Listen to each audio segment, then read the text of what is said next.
Salam sejahtera, terima kasih karena bersama dengan saya di Nazilin Unity Channel.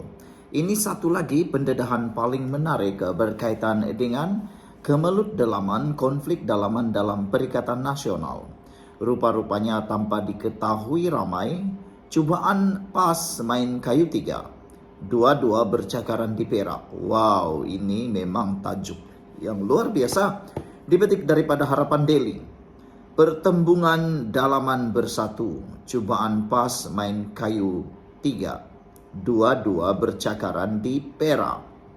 Setiausaha Amanah Perak Salman Saleh mendedahkan, pertembungan dalaman bersatu Perak, cobaan PAS bermain kayu tiga, dan percakaran antara dua parti utama Perikatan Nasional PN dalam kempen pilihan raya air kecil, air kuning, kini mula diperkatakan.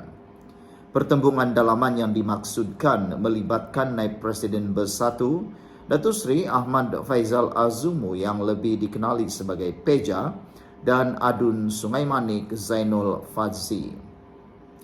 Faizal Azumu juga pengerusi Perikatan Nasional Perak. Pergaduhan antara Datuk Seri Faizal Azumu dan Adun Sungai Manik Zainul Fadzi bukan lagi rahsia.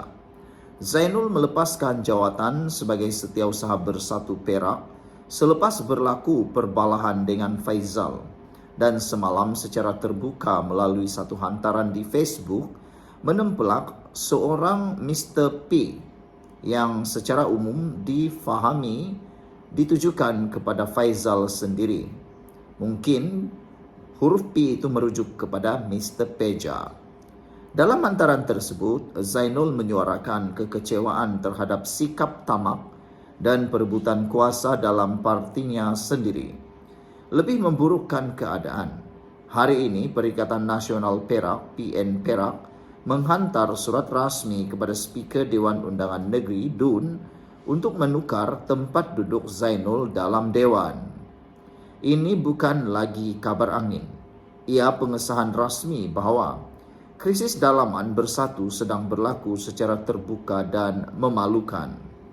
Salman turut mendedahkan pergolakan di dalam PAS dan cubaan PAS untuk bermain kayu tiga ekoran kedudukan bersatu yang lemah.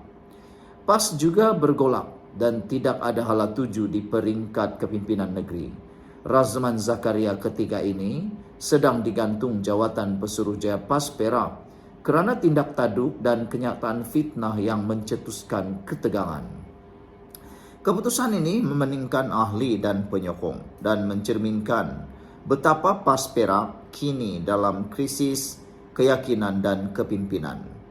Jelas sekali kedua-dua parti utama dalam PN Perak, Bersatu dan PAS sedang bermasalah, bercakaran dan hilang arah.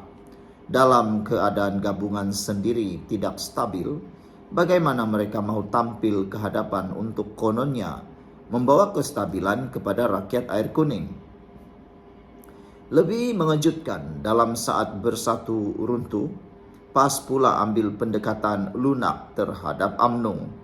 Tidak ada serangan yang jelas, sebaliknya peluru dihala kepada DAP dan Amanah. Penganalisis politik juga mula menyebut PAS sedang berkira-kira. Jika perlu berpatah balik, mereka sedia buat apa saja. Inilah politik main kayu tiga. Bila kawan goyah, musuh lama pun mula dirayu. Prinsip tidak penting, yang penting kuasa. Sekian dulu untuk kali ini. Jangan lupa tinggalkan komen Anda. Salam sejahtera, terima kasih kerana bersama dengan saya di Nazilin Unity Channel. Adakah rombakan kabinet akan berlangsung, akan diadakan dalam masa terdekat ini? Ada yang bertanya, adakah minggu depan akan berlaku rombakan kabinet? Perdana Menteri Datuk Seri Anwar Ibrahim berkata, pemilihan dalam Parti Keadilan Rakyat PKR adalah urusan dalaman parti dan tidak ada kaitan dengan urusan pentadbiran kerajaan. Sekaligus menolak spekulasi mengenai kemungkinan berlaku rombakan kabinet. Anwar Ibrahim sahkan keputusan pemilihan PKR tiada rombakan kabinet. Ini isu pimpinan parti. Ia berjalan dengan baik. Kalau ada masalah atau kekeliruan, ia boleh dibangkitkan dalam pemilihan parti. Pilihan parti berjalan dengan baik. Mesyuarat khas pun akan diadakan Rabu ini, tapi ini persoalan parti. Tak timbul soal kerajaan negeri atau kerajaan persekutuan. Semuanya berjalan seperti biasa dan baik, katanya.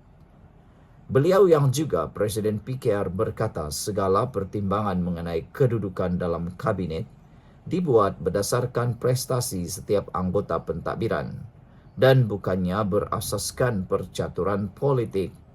Saya lihat dari segi prestasi masing-masing dan bukan dari segi percaturan politik, katanya yang juga Menteri Keuangan kepada pemerintah selepas menghadiri Majlis Sambutan Hari Raya Aidilfitri warga Kementerian Pendidikan Tinggi KPT di Perkarangan Bangunan KPT di Putrajaya.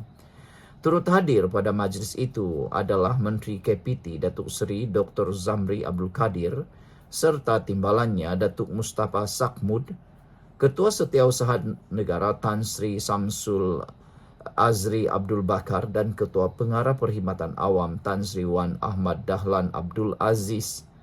Proses pemilihan PKR yang berakhir semalam menyaksikan beberapa anggota pentadbiran seperti Menteri Sumber Asli dan Kelestarian Alam Nazmi Nik Ahmad yang juga Naib Presiden PKR gagal mempertahankan jawatannya sebagai Ketua Cabang Setiawangsa.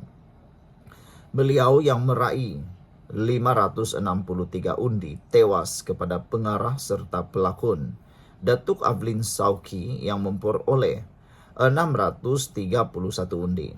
Selain itu, Timbalan Menteri Belia dan Sukan Adam Adli Abdul Halim turut gagal dalam cubaan merebut jawatan Timbalan Ketua Cabang Hang Tuah Jaya apabila hanya memperoleh 791 undi berbanding pencabarnya Zamzizul Nordin yang meraih 1,905 undi.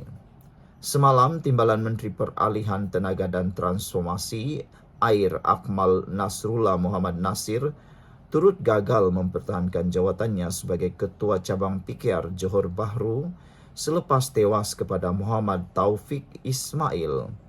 Ahli Parlimen Johor Bahru yang juga pengarah strategik PKR itu hanya memperoleh 587 undi berbanding 709 undi diraih Muhammad Taufik yang juga Ketua Angkatan Muda Keadilan AMK Johor.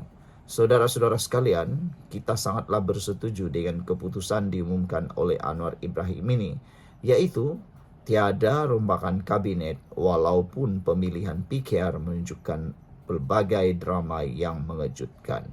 Ini untuk memastikan kestabilan politik pentadbiran negara berjalan lancar tanpa ada apa-apa gangguan. Sekian untuk kali ini, jangan lupa tinggalkan komen Anda.